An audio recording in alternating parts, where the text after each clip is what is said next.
Yep, here comes the 4th Cavalry stage, right on time, moving along the lonely road through Indian country, heading west. Ha! Ha! Gotta reach the Rocky Mountains by sundown. Up on top, you could be anywhere. The trail doesn't have any signposts after you leave 4th Cavalry. You could be anywhere on the Great Plains in the 1800s, when the West was really wild. Now, this may be Indian territory, and it may look like the Old West, but the time is today, and the place is Freedomland, a big entertainment park in the Bronx, in the state of New York, just half an hour by subway from Times Square in New York City. Here, they've built the places and the buildings representing 200 years of American history. And riding shotgun across the Great Plains is only one part of the story of our country. Hey, what's happening over there in Chicago? Fire! Look at that! It's the Chicago Fire of 1871. Hurry up, men. We're going to need volunteers for this one. Everybody man the pump. We've got to get water on the fire or the whole city will go. Faster, men. Keep that pump going. Mrs. O'Leary's cow has kicked over a lantern, and the flames are spreading fast. Keep that pump going back there. It's getting out of control. This fireman doesn't look very worried. Here at Freedomland, they have the Chicago Fire every half hour, every day. And the gas flames behind the windows of those fireproof buildings always go out on schedule.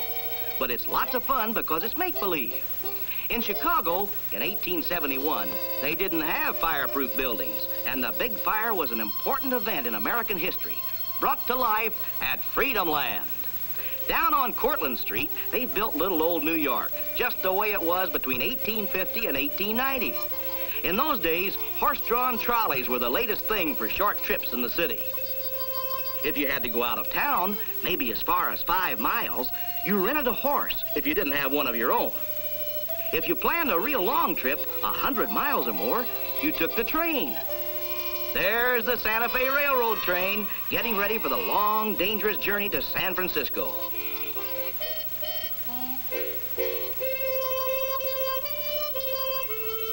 Here's another way people traveled in the 1800s, on a stern-wheel steamboat. All aboard! The paddle wheel starts turning, and away you go.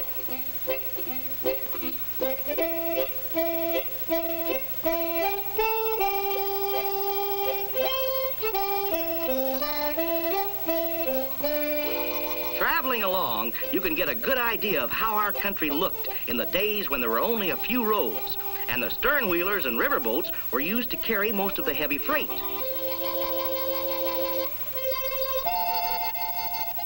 The bow of the boat is a good place to stand if you want to see what's coming up around the next bend. If your mother lets you stay there.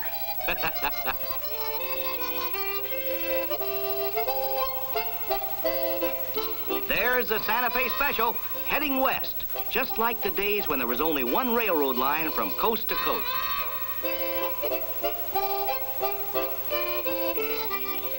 On board one of the big stern-wheelers at Freedomland, you take a trip back to the days when there were only a few cities on the east coast of our country, and most of the land west of the Mississippi was a wide-open frontier. So let's go ashore and see some of the other reminders of our past here in this showcase of American history.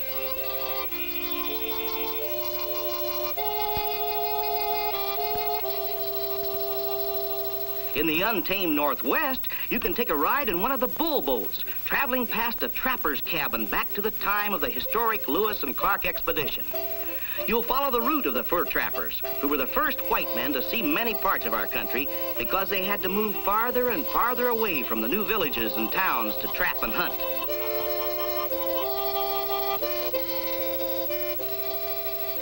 Look, there's a moose looking us over. Don't move, he might charge the boat. There's an Indian carving a totem pole in a village just as it might have looked to a boatload of fur trappers as they kept pushing northwest. These Indians look friendly, but no telling what's coming up around the next bend.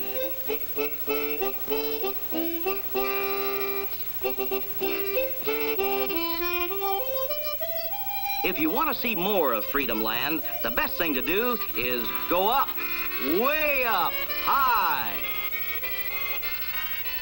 Riding in an ore bucket from the Tucson Mining Company, high above the buildings and the people.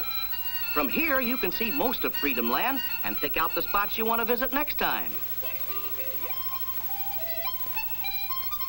205 acres of fun and tradition. From San Francisco in 1906, across the Great Plains of the 1800s, through the old Southwest of 1890, to the not-so-distant future at Satellite City. 200 years of American history. From the days when herds of buffalo roamed the West to the present and beyond. There are thousands of things to see. Too many to look at on this trip. But all of them are fun. And all of them will help you appreciate the facts in your history books.